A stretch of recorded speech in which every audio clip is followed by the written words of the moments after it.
नमस्ते दोस्तों। आज सुनिए स्त्री का स्वाभिमान। आज वह उदास थी। सुंदर गोल मटोल गुड़िया सा चेहरा, दमकता हुआ रंग, हर बार की तरह होठों पर गहरे लाल रंग की लिपस्टिक और माथे पर बड़ी सी लाल बिंदी, कांधे तक लटकते घुंघराले बाल उसकी सुंदरता को और निखार रहे थे। नए नक्श तीखे नहीं थे, पर प्यारी सी मुस्कान गालों में गड्ढे छोड़ जाती थी। खूबसूरती में यदि आज कुछ नदारत थी तो सच्चाई भरी मुस्कान और बेफिक्र ठहाका हमेशा की तरह सबसे मिलजुल रही थी। लेकिन उसके सारे हाव भाव में एक बनावटीपन नजर आ रहा था। आंखों की गहराई में कहीं दूर उदासी झलक रही थी। बिंदास ठहाका मानो ठहरा हुआ था। लगभग 4 महीने बाद आज वह लेडीज किट्टी में दिखी। सभी महिलाएं एक दूसरे से गले मिलकर खुशी जाहिर कर रही थी। सुकन्या ने अपनी जगह पर बैठे बैठे ही हवा में हाथ लहराकर मुझे हाय कहा। मैं पास जाकर उससे हाथ मिलाया और मजाकिया लहजे में हल्के से उसके कानों में फुसफुसाई। सोफे को थोड़ा आराम दे दो, उसने मुस्कुराते हुए कहा। बीच में फंसी हुई हूँ। इन लफ्जों का आशय मैं ठीक से समझ नहीं पाई कि वह सोफे के बीच में फंसी है या जिंदगी के भंवर से अभी तक नहीं निकल पाई है। मैंने मुस्कुराहट के साथ बात को रफा कर दिया। तब बोला, हाउजी गेम खेलने की बारी आई तो सुकन्या ने साफ मना कर दिया। नहीं अमृता, आज माफ करना, जल्दी जाना है। बेटी कॉलेज से आ जाएगी, उसके पहले मुझे घर पहुंचना पड़ेगा। मैंने फिर भी उसे टिकट पकड़ाते हुए कहा, हम जल्दी खत्म कर लेंगे, तुम फिक्र मत करो, समय से निकल जाओगी। उसने मेरी बात मान मुझे 50 रुपए दे टिकट तो ले ली, पर खेल के बीच में अचानक से उठी और अलविदा कह बाहर की तरफ मुड़ने लगी। मेरी प्रश्न भरी नजरों को देखते हुए उसने अपने होठ मेरे कानों में सटाते हुए कहा, समझा करो ना प्लीज, घर से फोन आ गया है, जाना पड़ेगा। और एक रहस्यमयी मुस्कान होठों पर ओढ़े होटल के निकास की ओर बढ़ गई। सुकन्या, एक सेल्फी तो ले लो यार। मैंने उसकी ओर देखा, लेकिन वो नहीं पलटी और तेज गति से आंखों से ओझल हो गई। मैं जानती थी कि वह पारिवारिक समस्या से जूझ रही है। एक दिन उसने मुझसे नौकरी करने की इच्छा जाहिर करते हुए कहा था कि मैं उसके लिए कोई नौकरी देखूं, क्योंकि उसके पति को लगता है कि वह जरूरत से अधिक खर्च करती है और इसलिए पैसे कम देते हैं। सिर्फ मैट्रिक पास होने की वजह से अच्छी नौकरी की अपेक्षा न रख किसी डे केयर आदि में केयर टेकर की नौकरी भी करने के लिए तैयार थी। पति पत्नी के बीच आए दिन लड़ाइयाँ होती रहती थी और यह कोई नई बात नहीं है। हर दंपति में वैचारिक मतभेद होता है, परंतु सुकन्या की बातों से लग रहा था कि मामला कुछ और ही है। मैंने उससे फोन पर कारण जानना चाहा। उसने अधिक कुछ नहीं कहा, बस इतना कहा, नौकरी देखो ना अमृता, हस्बैंड पैसे नहीं दे रहे, पॉकेट मनी भी नहीं। कहते कहते गला भर आया था उसका। एक क्षण रुककर उसने फिर कहा था, क्या करती हूँ मैं, बस एक किट्टी और कॉलोनी में सुंदरकांड पाठ के लिए जाती हूँ। कभी कभी कुछ ड्रेस खरीद लेती हूँ, वह भी साधारण सी। मेकअप के नाम पर एक लिपस्टिक और काजल लगाती हूँ। फिर भी ऐतराज है। मेरे 3 बच्चे हैं, उन्हें कुछ चाहिए तो मुझे ही पूछते हैं ना। हर छोटी छोटी चीजों के लिए पापा को तो नहीं पूछेंगे। मैं उन्हें आइसक्रीम तो दूर एक पेन या पेंसिल तक नहीं दिला सकती। मेरा क्या है, मैं अपनी साज श्रृंगार सब छोड़ दूं, बदनामी उन्हीं की होगी। पत्नी को सजा संवार के रखना भी पति की ही जिम्मेदारी है। इससे उसी का पारिवारिक स्टेटस पता चलता है, इज्जत बढ़ती है। यदि उन्हें फर्क नहीं पड़ता तो मुझे क्या। लेकिन जब बच्चों की छोटी छोटी मांग भी मैं पूरी नहीं कर पाती हूँ तो मुझे अंदर तक कच उठता है। अंतरात्मा पीड़ित होती है, बेबस सी महसूस करती हूँ। क्या मेरा यहाँ कुछ नहीं? क्या कठपुतली हूँ मैं, जो इनके इशारों पे चलती रहूं? बात करते करते रुक गई वह। बातों और आंसुओं के बीच की जंग मुझे स्पष्ट सुनाई पड़ रही थी। इस जंग में स्वाभाविक है बातों को हार माननी पड़ी थी। सिसकियों के बीच एक लंबी सी सांस की आवाज आई थी। मध्यम आवाज में सॉरी सुनाई पड़ी और फोन कट गया था। कई दिन बीत गए, उसके बारे में बात या चर्चा नहीं हुई। मैं भी परेशान थी कि उसे नौकरी दिलाऊं या नहीं। कहीं इससे उसकी परेशानी और तो नहीं बढ़ जाएगी।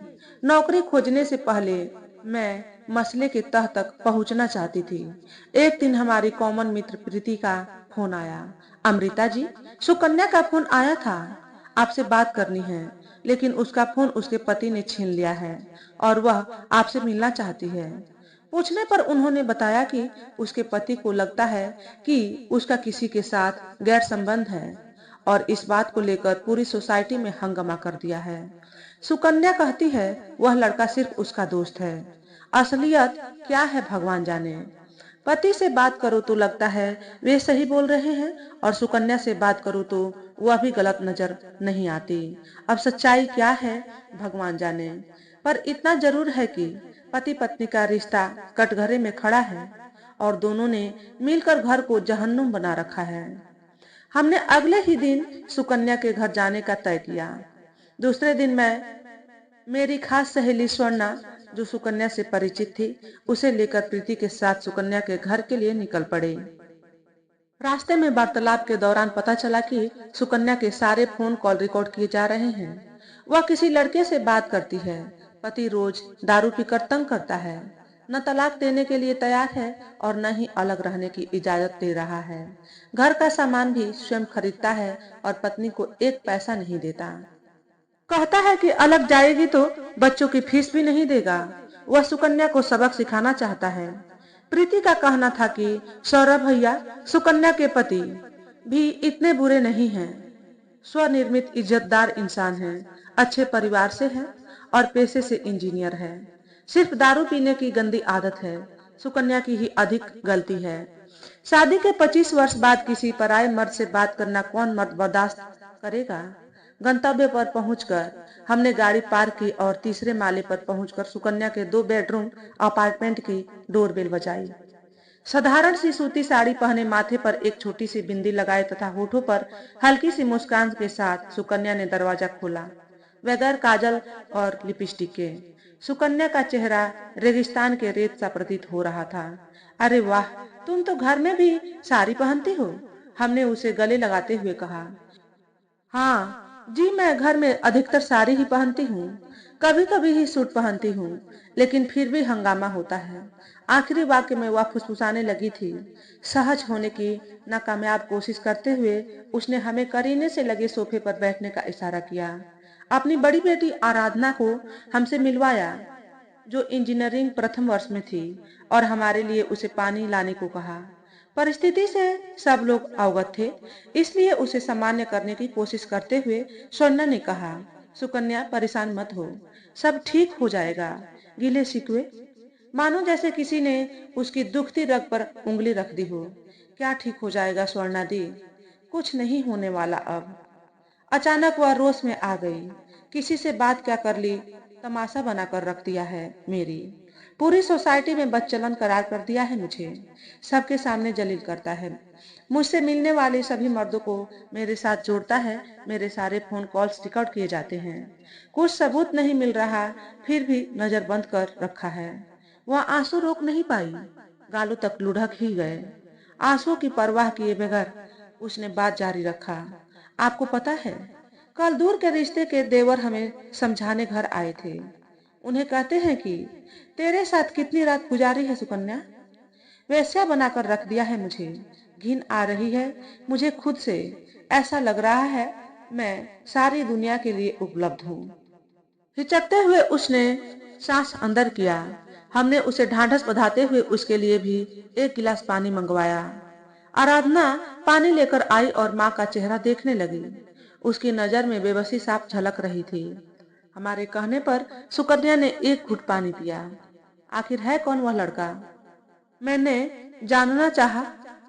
था एक लड़का, कहीं मिला था, कभी कभार बात होती थी और मिली भी हूँ उससे एक बार, लेकिन इसका अर्थ यह नहीं है कि नाजायज संबंध है मेरा।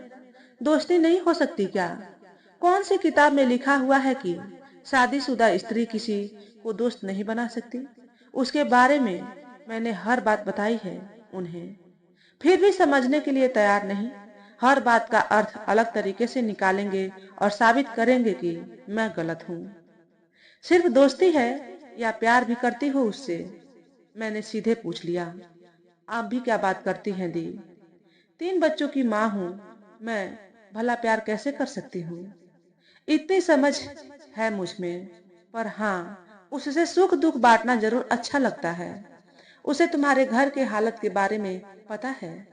हाँ, सौरभ ने फ़ोन करके धमकाया था उसे। फिर भी बात करता है तुमसे?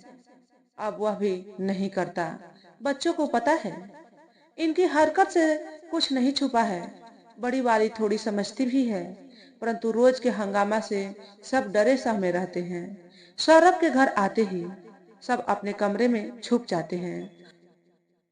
तुम्हें नहीं लगता कि तुम दोनों की लड़ाई में बेचारे बच्चे पीस रहे हैं? कभी सोचा है उनके बारे में कि उनके कच्चे दिमाग पर क्या असर पड़ेगा? बच्चों की ही तो परवाह है, इसलिए बर्दाश्त कर रही हूँ, वरना इस भरी दुनिया में कहीं भी अपना गुजारा कर लेती। परंतु अब थक गई हूं मैं। रोज रात को दारू पीकर आना, हंगामा करना, मारना पीटना, यही जिंदगी हो गई है हमारी। मुझे इस इंसान के साथ नहीं रहना अब। बस हमारा खर्चा पानी दे दे। एक लंबी सांस ली उसने। दीवार घड़ी में 3 का घंटा बजा। आराधना ने याद दिलाया कि गोलू और मीठी के स्कूल से आने का वक्त हो गया। सुकन्या ने आराधना को स्कूटी से जाकर बगल के बस स्टॉप से उन्हें ले आने को कहा। आराधना चाबी लेकर दरवाजे से निकल गई। आप लोगों से एक ही गुजारिश है दी। वह हाथ जोड़े हमारे सामने खड़ी थी। प्लीज, हमें सेपरेशन दिला दीजिए। या तो वे दूसरे घर में चले जाएं या हमें भेज दें। आंखों में फिर आंसू भर आए। इतने साल तुम लोगों ने साथ गुजारे हैं, छोटी सी बात के लिए इतने सालों का साथ ऐसे ही खत्म कर लोगी? और क्या करूं? मर्द दारू पीकर सोच लेता है कि उसे हर बदतमीजी करने का अधिकार मिल गया है, और दारू पीने का बहाना भी वह खोज लेता है, क्योंकि मर्दानगी तभी याद आती है जब बोतल अंदर उतरती है। थक गई हूं मैं। कितना सहूं दीदी? जब सोच ही लिए हैं कि मैं बदचलन हूँ, तो अलग क्यों नहीं कर देते मुझे? उसकी बात सुनकर हमें समझ में नहीं आ रहा था कि उसे कैसे समझाएं। हमें इस बात की भी जानकारी थी कि सौरभ न उसे तलाक देगा और न ही अलग रहकर खर्चा पानी देगा। उसे सबक सिखाने के लिए वह सारी संपत्ति भाइयों को देकर कहीं अंडरग्राउंड हो जाएगा। सुकन्या में इतनी क्षमता नहीं है कि बच्चों के साथ अपना भरण पोषण करे। स्त्री के पक्ष में बने कई कानूनों के बावजूद सुकन्या विवश थी। अकेले कैसे रह पाओगी? यदि नौकरी भी करोगी तो खर्च नहीं उठा पाओगी सबका। रह लूंगी मैं बच्चों के साथ, सिर्फ हमारा खाना खोरिस और बच्चों की फीस दे दे बस। इतना आसान नहीं है सुकन्या। अगर इतना आसान होता तो आज ये नौबत नहीं आती। मर्द अपने ईगो को सेटिस्फाई करने के लिए किसी भी हद तक जा सकता है। हमने उसे समझाते हुए कहा कि दुनिया कितना भी मॉडर्न हो जाए, भारतीय पति अपनी पत्नी को किसी गैर मर्द से नजदीकियां बढ़ाते हुए नहीं देख सकता। और शादी के बाद की दोस्ती का नाम अधिकतर पतियों के शब्दकोश में नहीं है। भारतीय पुरुष का स्वभाव बदलना बहुत मुश्किल है। औरत ही बिगड़ा हुआ घर संभाल सकती है। उसमें पति को वश में करने की ताकत होती है। स्त्री की सहन शक्ति पुरुष से कहीं अधिक होती है। इसलिए वह जाननी है, घर को संभालना स्त्री का ही दायित्व है। यदि पुरुष के ऊपर छोड़ दिया जाए तो घर बिखर जाएगा। घर सिर्फ पैसे से नहीं, प्यार, अपनापन तथा विश्वास से चलता है। समझौते करने पड़ते हैं। ये खूबियां पुरुष रूपी प्राणी में नहीं पाई जाती।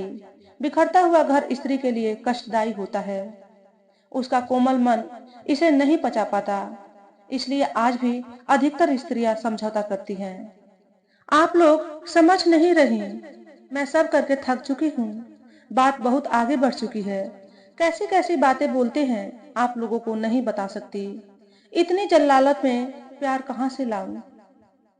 और हिम्मत नहीं बची है जलील होने की। 25 वर्षों का साथ है, परंतु अफसोस की अब तक समझ नहीं पाए मुझे।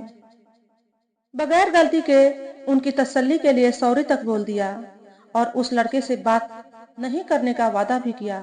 फिर भी सुने तब ना। क्या करूं इन्हें समझाने के लिए? जब सीता ही अपनी पवित्रता सिद्ध नहीं कर पाई तो मैं तो एक आम सी नारी हूँ, जिसकी डोर पूर्ण रूपेण पति के हाथ में है। एक दूसरे को समझना आसान नहीं है सुकन्या। समय और परिस्थिति के साथ इंसान बदलता रहता है।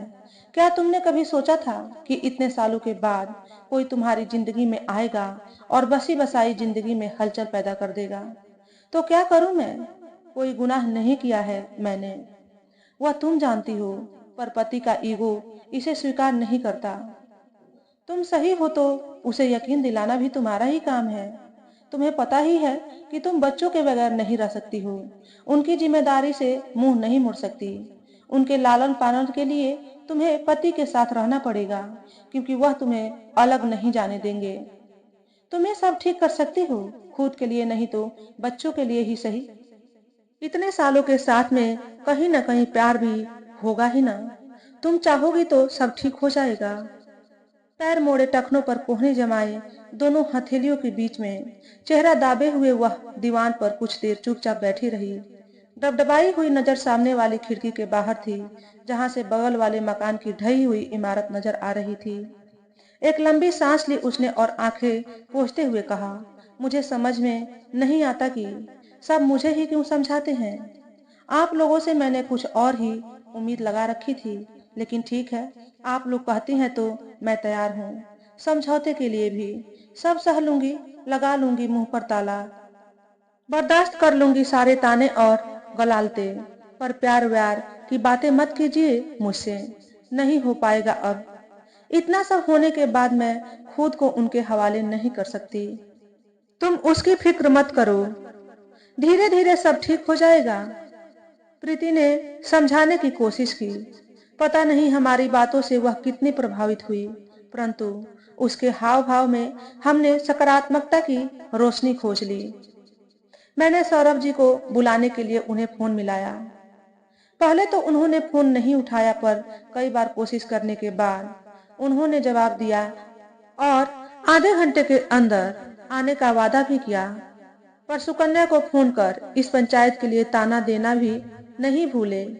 इतने में धड़धड़ाते हुए भाई और बहन के साथ आराधना घर में दाखिल हुई। पल भर के लिए भूचाल सा आ गया। गोलू ने बस्ता दीवान पर फेंका और सीधे माँ के गले से लटक गया। अरे रे, बस भी कर गोलू, अब उतने भी छोटे नहीं हो। You are in eights now. Aunty लोगों से मिलो, सुकन्या उसे प्यार करते हुए बोली। पल भर के लिए ऐसा लगा जैसे उसके सारे दुख दर्द दूर हो गए हों। गोलू ने हमारी तरफ देखा और शर्माते हुए माँ के कान में कुछ कहा।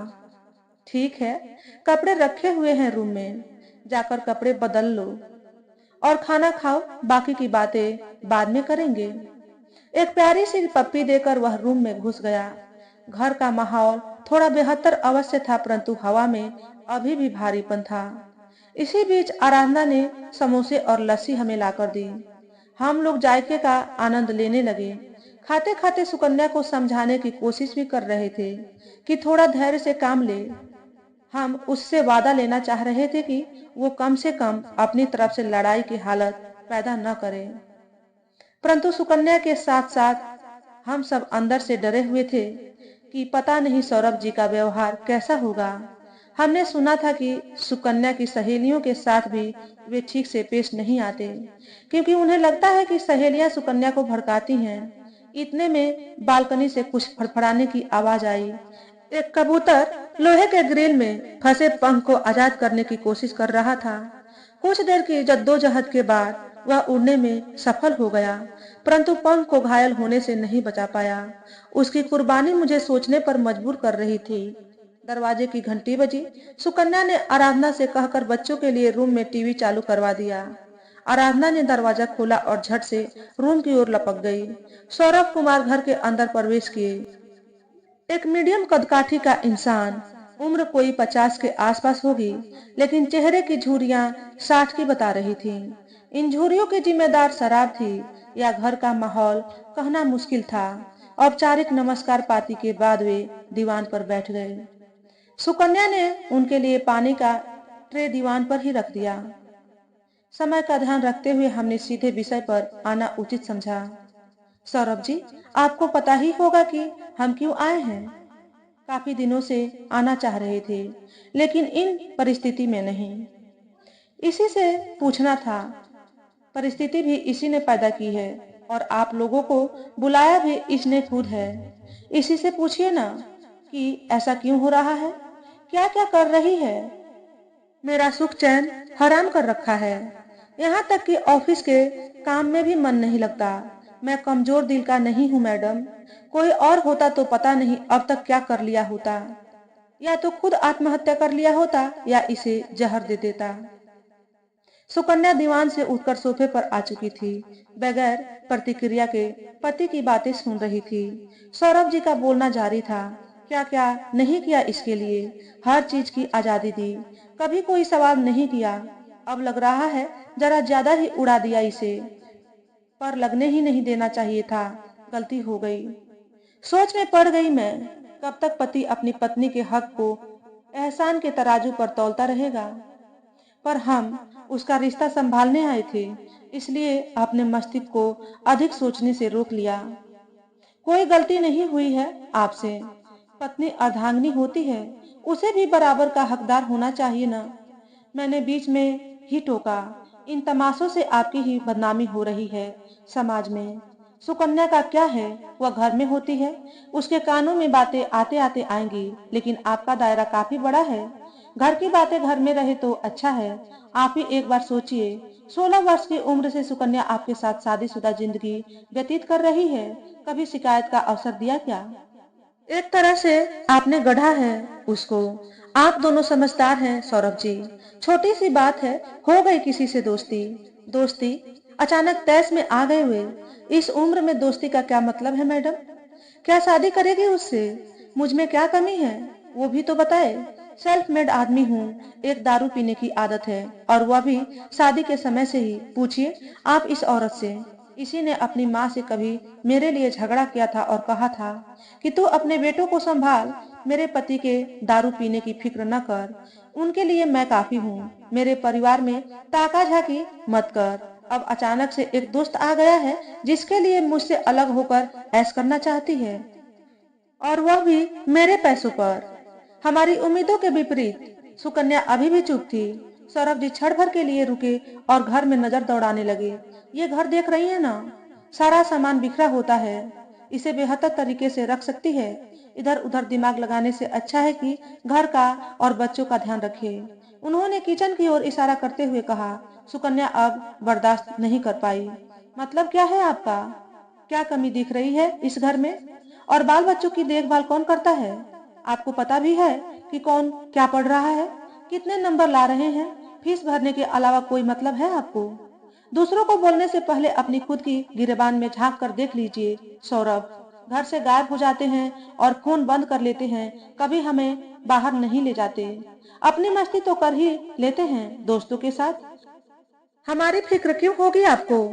थोड़े से दोस्त हैं, उनसे भी कष्ट है। मैं हंसू बोलूं भी ना, दम घुट के मर जाऊं तो शायद आप खुश होंगे। मैं सुकन्या को चुप कराने की कोशिश करने लगी। मुझे डर था कि कहीं झगड़ा लड़ाई की नौबत न आ जाए। मैंने घर में नजर दौड़ाई। सब कुछ करीने से लगा हुआ था। धूल भी नहीं दिख रही थी। बाथरूम भी साफ सुथरा ही दिखा था। अब जाने भी दीजिए, इन छोटी मोटी बातों को खत्म कीजिए ये सब। मैंने बात को आगे बढ़ाया। मैं खत्म कर दूंगा। पहले मुझे यकीन दिलाए कि उस लड़के से न मिलेगी और न ही बात करेगी। फेसबुक पर फोटो लगाने की क्या जरूरत है। बार बार व्हाट्सएप का स्टेटस बदलती है, सेल्फी लेकर डालती रहती है। क्या यह सब करने की उम्र है इसकी। 40 साल की बुढ़ी हो चुकी है। दुनिया भर के फ्रेंड्स रखी है और मुझे ब्लॉक कर रखा है। एक इंजीनियर के मुंह से इस तरह की बातें सुनकर मुझे हंसी आ गई। बड़ी मुश्किल से हंसी पर काबू पाते हुए मैंने कहा, ये सब आजकल आम बात है सौरभ जी, आपको पता नहीं है क्या। मुस्कुराहट रोक नहीं पाई मैं। फिर फोन में पासवर्ड क्यों लगाती है, और फोन के लिए इतनी बेचैन क्यों रहती है। फेसबुक पर मुझे ब्लॉक करके क्यों रखा है। इतने कपड़े हैं इसके पास, पर मेरे सामने एक नहीं पहनती। मैं भी चाहता हूँ कि सुंदर दिखे, अच्छे कपड़े पहने, लेकिन सिर्फ मेरे लिए, किसी और के लिए नहीं। मतलब क्या है आपका। मैं हमेशा ही ऐसी थी, कभी नोटिस करते तब तो पता चलता। और एफबी से क्यों न ब्लॉक करूं। मेरे वॉल पर जाकर कुछ भी पोस्ट कर देते हैं, मेरा मजाक उड़ाते हैं। पब्लिक प्लेटफॉर्म पर भी रिश्तों का मजाक बना रखा है। सुकन्या ने ताने देते हुए कहा। वह बीच बीच में गुस्से से तिलमिला रही थी, परंतु मेरा बोलना कि अगर तुम लोग लड़ाई करोगे तो हम चले जाएंगे असर दिखा रहा था। वह चुप लगा गई। मैं सोचने पर मजबूर थी कि क्या सचमुच इतने वर्षों की शादी में सौरभ जी को अब एहसास हो रहा है कि सुकन्या क्या पहन रही है और कैसी दिख रही है। देख रही हैं आप लोग, बूढ़ी हो रही है पर बाल काला करवाकर जवान दिखना चाहती है, और दूसरी ओर बेटी काले बाल को भूरा करने पर तुली हुई है। ये भी कोई बात हुई। अब हंसी रोकना नामुमकिन था। हॉल सामूहिक ठहाकों से गूंज गया। हमने महसूस किया कि सौरभ जी काफी हद तक अपना भड़ास निकाल चुके थे। चेहरे की सिकन में कमी नजर आ रही थी। सौरभ जी के बातों से हमें इतना समझ में आ गया कि उन्हें सुकन्या के प्रति असुरक्षा की भावना है, और इसकी जिम्मेदार दोनों के उम्र में अंतराल और सुकन्या की खूबसूरती है। स्थिति का जायजा लेते हुए हमने अपनी बात रखी। अब हो गया ना सौरभ जी, दाम्पत्य जीवन कोई खेल नहीं है। इसमें भी कई पड़ाव आते हैं। एक दूसरे को समझने के लिए पूरी जिंदगी कम पड़ती है। आपकी गढ़ी मिट्टी की गुड़िया को पर अवश्य लगे हैं, लेकिन उड़ने में भी उसे आपका ही सहयोग चाहिए होगा। आपको भी देखना है कि उसके पंख कमजोर न पड़ जाए। आप दोनों समझदार हैं। रिश्ते में थोड़ी दरार जरूर पड़ गई है, लेकिन प्यार अभी भी बरकरार है। थोड़ा कोशिश करेंगे, दरारें पड़ जाएंगी। आप दोनों को एक दूसरे की सपोर्ट की आवश्यकता है। एक दूसरे को ताने देना बंद कर प्यार से रहने की कोशिश कीजिए। हो सके तो कुछ दिनों के लिए कहीं छुट्टी पर हो आइए। मुझे विश्वास है कि गीले शिकवे दूर हो जाएंगे। ये नासमझ औरत सोचती है कि मैं डिवोर्स दे दूंगा और इसका खर्चा उठाऊंगा। मेरी सैलरी की हकदार खुद को मानती है। इसे समझाइए जरा कि ऐसा कुछ नहीं होने वाला। सबसे पहले तो मैं इसे डिवोर्स ही नहीं दूंगा। दूसरी बात ये कि मेरी सरकारी नौकरी नहीं है। मैं चाहूं तो कल ही नौकरी छोड़ दूं। फिर काहे की सैलरी और काहे का मेंटेनेंस। एक पैसा नहीं मिलेगा इसे। एक लंबी सांस ली उन्होंने। ठीक है, मैं मान लेता हूँ आपकी बात। या कोशिश करेगी तो मैं भी कोशिश करूंगा सब ठीक करने की। पहले इन्हें बोलिए कि मेरा फोन वापस करें और मेरे कॉल्स रिकॉर्ड करना बंद करें। सुकन्या ने कहा। फोन मैं दे दूंगा, सोशल मीडिया से भी नहीं रोकूंगा, लेकिन जब तक मुझे भरोसा नहीं होगा मैं रिकॉर्ड करता रहूंगा। हमने सुकन्या को समझाया कि जब तुम गलत ही नहीं हो तो क्या फर्क पड़ता है। कर लेने दो उन्हें तसल्ली। मन से या बेमन से पता नहीं, पर सुकन्या राजी हो गई। और इसे बोलिए कि मुझे फेसबुक पर अनब्लॉक करे। सौरभ जी ने एक और शर्त रखी।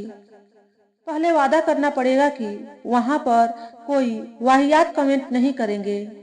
इस बार सौरभ जी को शर्त माननी पड़ी। बच्चे आ गए? हाँ, रूम में टीवी देख रहे हैं। आते ही रूम में क्यों बंद हो गए?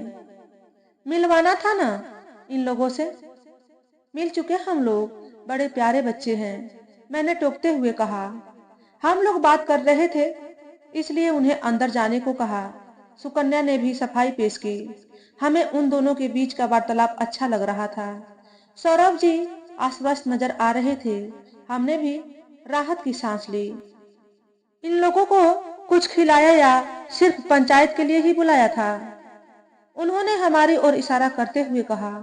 जी, थैंक यू सौरभ जी, हमने बहुत सारा खाया है, मैंने मुस्कुराते हुए कहा। हम अगली बार आएंगे तो बहुत अच्छे कंडीशन में आप लोगों को देखना चाहेंगे, स्वर्णा ने कहा। आप लोग अगली बार मुझे बताकर आइए। आपके लिए मैं अपना वाला स्पेशल अंडा पालक की सब्जी खिलाऊंगा। वह आपकी नहीं मेरी डिश है, सुकन्या ने उन्हें बीच में टोका। पता है दी, मैं अच्छा अच्छा डिश बनाकर रखती हूँ, और ये फोटो खींचकर व्हाट्सएप ग्रुप में अपने नाम से पोस्ट कर देते हैं। रुआसा सा चेहरा बनाते हुए सुकन्या ने शिकायत भरे लहजे में हम सबकी ओर इशारा किया। उसकी इस मधुरता भरी शिकायत पर हम सब मुस्कुरा दिए। सौरभ जी भी मुस्कुराहट रोक नहीं पाए। काफी देर हो गई थी। हम लोगों ने जल्दी से चाय खत्म की और घर वापसी की तैयारी में जुट गए। दोनों दंपति हमें नीचे तक विदा करने आए। मैंने अपनी गाड़ी का दरवाजा अनलॉक कर प्रीति और स्वर्णा को बैठने का इशारा किया। लगता है पीछे से आपने किसी को मारा है, सौरभ जी ने गाड़ी के पिछले हिस्से की ओर इशारा करते हुए कहा। नहीं, मैंने तो कभी नहीं मारा, मगर दूसरे जरूर मार देते हैं, मैंने मुस्कुराते हुए सफाई पेश की। हाँ, लोग भी शराफत का नाजायज फायदा उठाते हैं, उन्होंने चुटकी ली। मैंने गाड़ी स्टार्ट कर विदा ली। गाड़ी की गति के साथ साथ मेरा मन भी गतिमान हो रहा था। न चाहते हुए भी मस्तिष्क यह सोचने पर मजबूर था कि आखिर बात क्या है। क्या सुकन्या का गुनाह वाकई इतना बड़ा है जिसकी सजा वह भुगत रही है? क्या इस रिश्ते में सिर्फ सुकन्या की गलती है या पति भी जिम्मेदार है?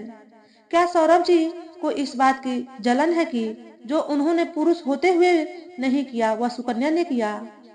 यदि उनका संबंध किसी पराई स्त्री के साथ होता तो क्या वे वाकई में सुकन्या को माफ कर देते? ऐसा कहा जाता है कि यदि मर्द अवैध रिश्ते में पड़ता है तो एक बार माफ भी किया जा सकता है, परंतु औरत को नहीं किया जा सकता। क्या इसका अर्थ यह हुआ कि यदि सौरभ सुकन्या को माफ कर देते हैं तो उनका बड़प्पन होगा, और यदि सुकन्या उन्हें माफ करती तो वह उसका फर्ज होता? क्या सुकन्या को जीवन भर पति के ताने चुपचाप बर्दाश्त करना उसका फर्ज होना चाहिए, क्योंकि वह पति का अधिकार है और उसका एक मित्र बनाना वाकई में अक्षम्य अपराध है? आखिर रिश्ते बनाए रखने के लिए स्त्री कब तक स्वाभिमान को ताक पर रखकर समझौते करती रहेगी? इस प्रकार के न जाने कितने अद्भुत पहेली को मेरा मस्तिष्क उलझाने की नाकामयाब कोशिश कर रहा था। कार में हम तीन थे, फिर भी एक सन्नाटा पसरा हुआ था। कार गलियों में बाएं दाएं मुड़ती हुई गंतव्य की ओर बढ़ रही थी। सुकन्या एवं सौरभ के रिश्तों को सुलझाने की हमारी छोटी सी कोशिश आज कामयाब हुई। इस सोच में डूबे हुए हम सब कार के साथ चलते जा रहे थे और मन में उठे प्रश्नों को नजरअंदाज कर ईश्वर से प्रार्थना कर रहे थे कि उनका रिश्ता फिर से पहले की तरह हरा भरा बन जाए। हमें नहीं पता था कि हमने सही किया या गलत, बस इस बात का संतोष अवश्य था कि एक टूटते हुए घर को जोड़ने में कामयाब हुए और एक स्त्री को एक बार फिर अपनी तथाकथित भारतीय परंपरा और संस्कार को बलि चढ़ाने से बचाया, भले ही उसे स्वयं इस वेदी की आहुति क्यों न बनना पड़े।